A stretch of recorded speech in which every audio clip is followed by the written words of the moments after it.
Good morning, welcome to exam today. મિત્રો 11 April 2026ના relative current અફેર્સની discussion આ વિડીયોમાં આપણે કરવાના છે. તો છેલ્લે સુધી વિડીયો સાથે બની રહેજો. કરંટ અફેર્સ ઇમ્પોર્ટન્ટ ટોપિક છે, દરેક એક્ઝામમાં પ્રશ્ન પૂછવામાં આવે છે. ટોપિક પર આવીએ. 11 એપ્રિલ, ક્વેશ્ચન નંબર 1 છે, હાલમાં વિશ્વ હોમિયોપેથી દિવસ ક્યારે ઉજવવામાં આવ્યો? પ્રશ્ન છે, વિશ્વ હોમિયોપેથી દિવસ ક્યારે ઉજવવામાં આવ્યો? રાઈટ આન્સર છે મિત્રોમાં 10 એપ્રિલના રોજ આ દિવસ મનાવવામાં આવે છે. વિશ્વ હોમિયોપેથી દિવસ દર વર્ષે 10 એપ્રિલે ઉજવવામાં આવે છે, જે હોમિયોપેથીના સ્થાપક ડૉક્ટર સેમ્યુઅલ હેનીમેનનો જન્મદિવસ છે. બરાબર. હોમિયોપેથીના સ્થાપક કોણ હતા એ પણ તમને અહીંયા ક્લિયર થઈ ગયું, ડૉક્ટર સેમ્યુઅલ હેનીમની, અને એમના જન્મદિવસ હોય છે 10 એપ્રિલે, એટલે વિશ્વ હોમિયોપેથી દિવસ મનાવવામાં આવે છે. સેકન્ડ છે, હાલમાં ટોલામ કયા દેશના રાષ્ટ્રપતિ તરીકે નિયુક્ત થયા છે? તો રાઈટ આન્સર છે એમાં વિયેતનામ. બરાબર. ટોલામ એ વિયેતનામના રાષ્ટ્રપતિ તરીકે હાલમાં નિયુક્ત થયા. સ્ટારમાં કરજો મિત્રો, વેરી વેરી ઇમ્પોર્ટન્ટ. હાલમાં કયા રાજ્યની હાઈકોર્ટે બાંધકામ માટે બાંજ વૃક્ષો કાપવા પર પ્રતિબંધ મૂક્યો છે? કયા રાજ્યની હાઈકોર્ટ દ્વારા બાંધકામ માટે એટલે કે બાંજ વૃક્ષો કાપવા પર પ્રતિબંધ મૂકવામાં આવ્યો? રાઈટ આન્સર છે મિત્રોમાં ઉત્તરાખંડ રાઈટ આન્સર થશે. બરાબર. આ છે મિત્રો અથવા તો બાંજ, લોકલ ભાષામાં એને બાંજ કહેવામાં આવે છે. બરાબર. ઓકના વૃક્ષો. ઉત્તરાખંડ હાઈકોર્ટે મસૂરીમાં બાંધકામ હેતુ માટે ઓકના વૃક્ષો કાપવા પર પ્રતિબંધ મૂક્યો છે. યોગ્ય પરવાનગી વિના વૃક્ષો કાપવા સામે કડક વલણ અપનાવતા કોર્ટે આ મામલાની તપાસ પૂર્ણ થાય ત્યાં સુધી રસ્તા પહોળા કરવાના કામ પર પણ રોક લગાવી છે. 4 નંબર છે, ગુજરાત સરકારે કયા વર્ષ સુધીમાં $1 ટ્રિલિયન ઇકોનોમી બનવાનું ટાર્ગેટ રાખ્યું? તો વર્ષ 2030 સુધીમાં. ગુજરાતના મુખ્યમંત્રી ભૂપેન્દ્રભાઈ પટેલે અમદાવાદમાં આયોજિત કોન્ફેડરેશન ઓફ ઇન્ડિયન ઇન્ડસ્ટ્રીના વાર્ષિક અધિવેશનમાં સંબોધન કરતા જણાવ્યું, ગુજરાત 2030 સુધીમાં $1 ટ્રિલિયન કેન્સરને એક નોંધનીય રોગ તરીકે જાહેર કર્યો. તો રાઈટ આન્સર છે મિત્રો આમાં તેલંગાણા સરકારે. બરાબર. તેલંગાણા સરકારે હાલમાં કેન્સરને નોંધનીય રોગ જાહેર કર્યો, જેના કારણે રાજ્યની સરકારી અને ખાનગી હોસ્પિટલો માટે દરેક કેન્સરના કેસની જાણ કરવી ફરજિયાત બની ગઈ. આ પગલાંનો હેતુ બિનચેપી રોગોના વધતા ભારણ પર નજર રાખવાનો અને સમયસર ડેટા એકત્રિત કરવાનો છે. તેલંગાણાનું કેપિટલ છે હૈદરાબાદ. સીએમ છે રેવંત રેડ્ડી, રાજ્યપાલ છે શિવ પ્રતાપ શુક્લા. 6 છે, હાલમાં મહિલા અને બાળ વિકાસ મંત્રી અન્નપૂર્ણા દેવીએ 8મા પોષણ પખવાડિયાનો પ્રારંભ કયા સ્થળે કર્યો છે? તો રાઈટ આન્સર છે મિત્રો આમાં ન્યૂ દિલ્હી ખાતે. કેન્દ્રીય મહિલા અને બાળ વિકાસ મંત્રી અન્નપૂર્ણા દેવી ન્યૂ દિલ્હીના વિજ્ઞાન ભવન ખાતે 8મા પોષણ પખવાડિયાની શરૂઆત કરી. આ ઝુંબેશ 9 થી 23 એપ્રિલ 2026 દરમિયાન બાળકોના પોષણ અને સંભાળ માટે જીવનના પ્રથમ 6 વર્ષમાં મગજનો વિકાસ મહત્તમ કરવો થીમ પર ચલાવવામાં આવી છે.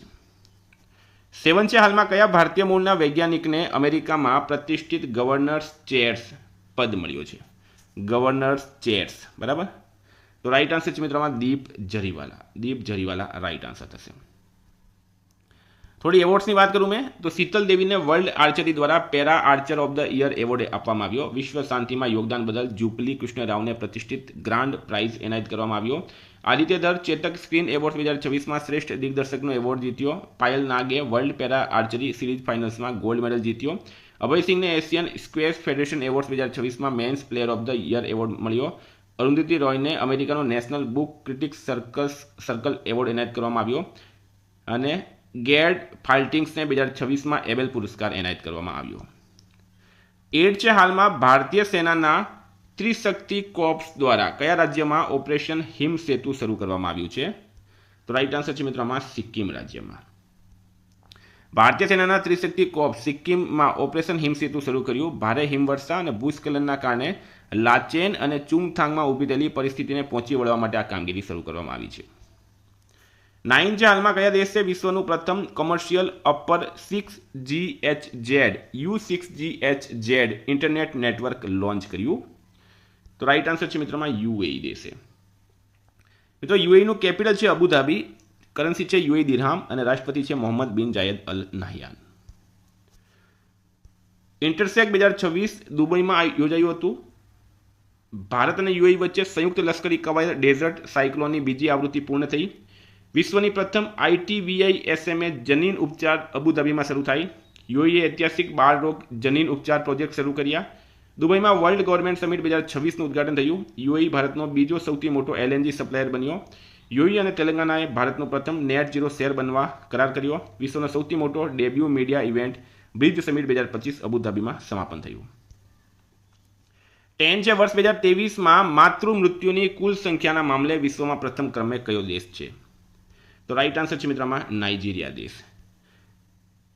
માતૃ મૃત્યુદર એટલે કે મેટર્નલ ડેથ રિપોર્ટ ધ લેન્સેન્ટના નવા અભ્યાસ મુજબ વર્ષ 2023માં માતૃ મૃત્યુની કુલ સંખ્યા 24,700ના મામલે ભારત વિશ્વમાં બીજા ક્રમે આવે છે અને નાઇજીરિયા પ્રથમ ક્રમે આવે છે.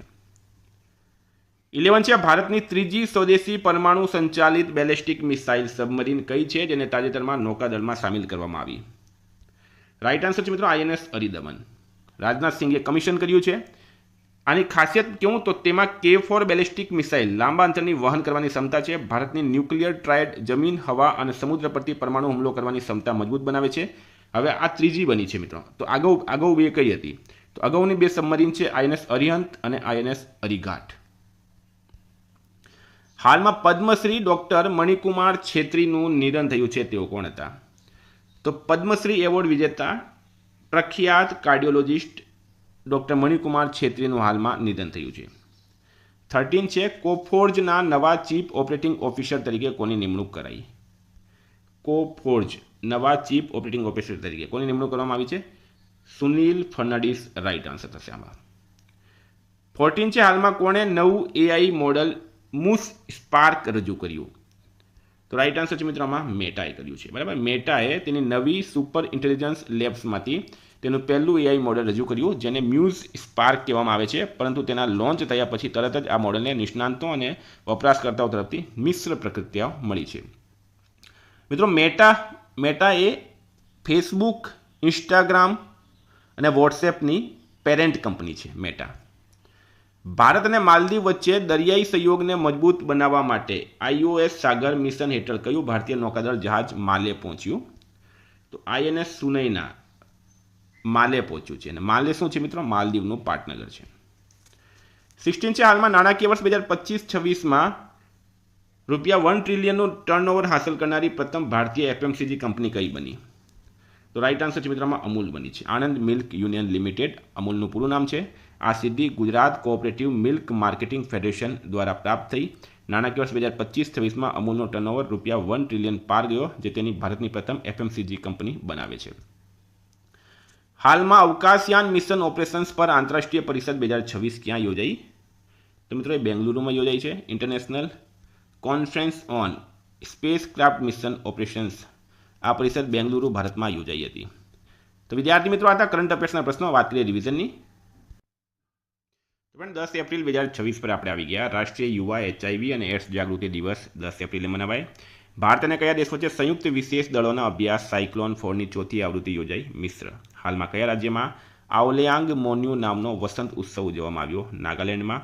મિલેટ મહોત્સવ અને ફાર્મર માર્કેટ 2026નું ગુજરાત રાજ્ય કક્ષાનું આયોજન અમદાવાદમાં થયું છે. હાલમાં કયા રાજ્યના મુખ્યમંત્રીએ ભારતના પ્રથમ ડ્રાઈવરલેસ પોર્ટ ટેક્સી પ્રોજેક્ટનો શિલાન્યાસ કર્યો? મહારાષ્ટ્ર. કઈ બેંકે બહુભાષી AI પ્લેટફોર્મ બોબ સંવાદ શરૂ કર્યું? BOBA.